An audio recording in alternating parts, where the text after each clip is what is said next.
നമസ്കാരം. 2026 ഏപ്രിൽ 9 നടക്കാൻ പോകുന്ന നിയമസഭാ തിരഞ്ഞെടുപ്പുമായി ബന്ധപ്പെട്ട് ഇവിടെ ഏറ്റവും പ്രധാനപ്പെട്ട ഒരു കൂട്ടുകെട്ട് രൂപപ്പെട്ടിരിക്കുകയാണ്. CPIM-ഉം SDPI-യുമായിട്ടുള്ള ഒരു കൂട്ടുകെട്ടാണ്, അല്ലെങ്കിൽ ഇടതുപക്ഷ ജനാധിപത്യ മുന്നണിയും SDPI-യും തമ്മിലൊരു കൂട്ടുകെട്ട്. നേരത്തെ CPM-കാർ SDPI കോൺഗ്രസ് കൂട്ടുകെട്ടുണ്ട്, UDF കൂട്ടുകെട്ടുണ്ട് എന്നൊക്കെ അവർ ആരോപിച്ചിരുന്നു. അതുപോലെ ജമാഅത്തെ ഇസ്ലാമി UDF കൂട്ടുകെട്ടുണ്ട്, കോൺഗ്രസ് കൂട്ടുകെട്ടുണ്ട് എന്ന രീതിയിലുള്ള ആരോപണം ഇപ്പോൾ നിലനിൽക്കുന്നുണ്ട്. ജമാഅത്തെ ഇസ്ലാമിയുമായി ബന്ധപ്പെട്ടുള്ള ബന്ധത്തെക്കുറിച്ചും ആരുമായിട്ടായിരുന്നു അവർക്ക് നേരത്തെ ബന്ധമുണ്ടായിരുന്നത് എന്നതിനെ കുറിച്ചും ഒക്കെ മുഖ്യമന്ത്രി പിണറായി വിജയൻ തന്നെ നേരത്തെ വ്യക്തമാക്കിയിട്ടുള്ളതാണ്.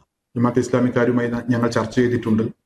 പിന്നീട് ഇടതുപക്ഷ നിലപാടുകൾക്കെതിരായവർ നിന്നപ്പോഴാണ് ഞങ്ങൾ അവരുമായി അകന്നത് എന്നാണ് സഖാവ് പിണറായി വിജയൻ പറഞ്ഞത്. ഇപ്പോൾ SDPI-യുമായിട്ടുള്ള കൂട്ടുകെട്ടുമായി ബന്ധപ്പെട്ട് ഇതുവരെ അതിനെ എതിർത്തിരുന്ന ആളുകൾ അതിനെ ന്യായീകരിക്കുകയാണ്. ന്യായീകരിക്കുന്നതിന് വേണ്ടി വലിയ വലിയ ആളുകളൊക്കെ രംഗത്തുണ്ട്.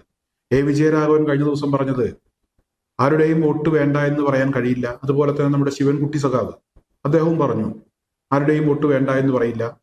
SDPI-യുടെ സംസ്ഥാന നേതാക്കന്മാർ പറഞ്ഞു ഇവിടെ ശിവൻകുട്ടി സഖാവ് വോട്ട് ചോദിച്ചു, സഹായിക്കണമെന്ന് അഭ്യർത്ഥിച്ചിട്ടുണ്ട്, അതിന്റെ ഭാഗമായി അദ്ദേഹത്തെ സഹായിക്കുമെന്ന് പറഞ്ഞു.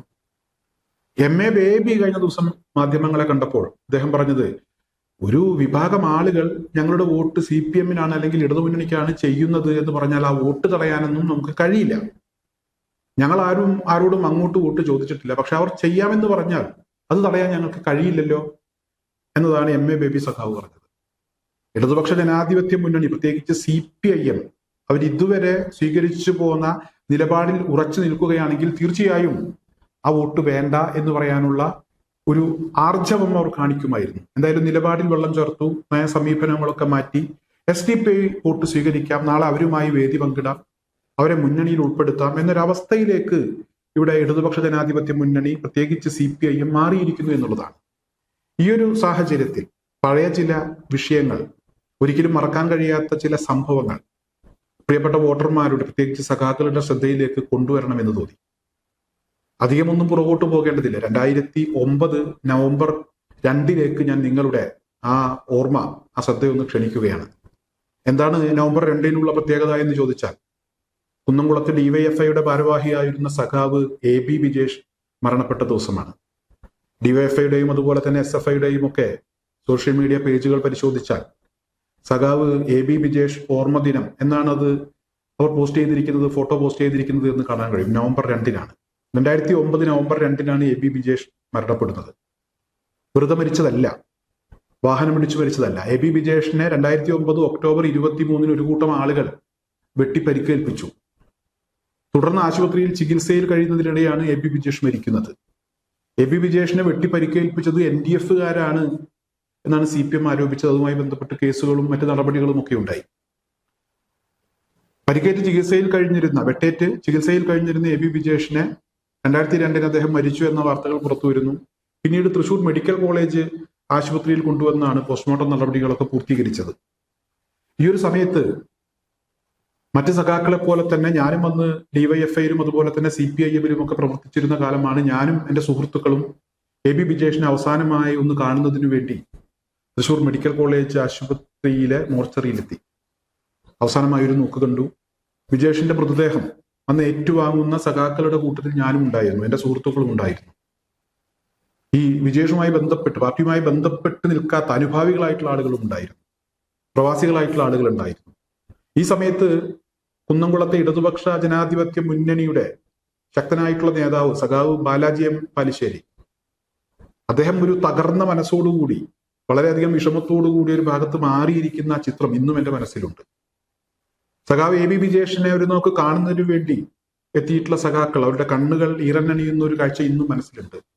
അവസാനം ബിജേഷിന്റെ മൃതദേഹം മോർച്ചറിയിൽ നിന്ന് പാർട്ടി പ്രവർത്തകർക്ക് കൈമാറുന്ന സമയത്ത് AB ബിജേഷ് മരിച്ചിട്ടില്ല, ജീവിക്കുന്നു ഞങ്ങളിലൂടെ എന്ന് കണ്ടമിടറിക്കൊണ്ട് ഉച്ചത്തിൽ വിളിച്ച മൃതദേഹം ഏറ്റുവാങ്ങുന്ന സഖാക്കൾ ഇന്നും മനസ്സിലുണ്ട്.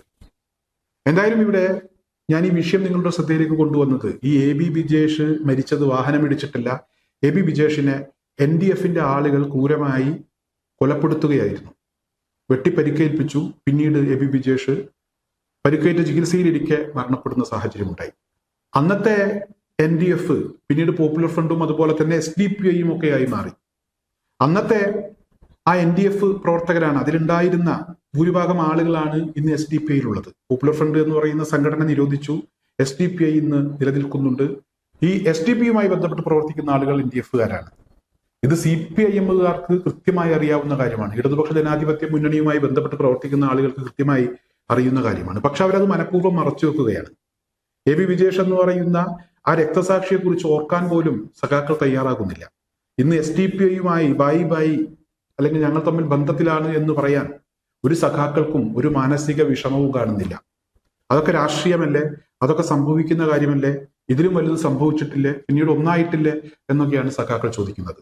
എന്തായാലും അങ്ങനെ ചിന്തിക്കാൻ കഴിയുന്ന, അത്തരത്തിൽ മാറാൻ കഴിയുന്ന സഖാക്കൾ ഉണ്ടായിരിക്കാം.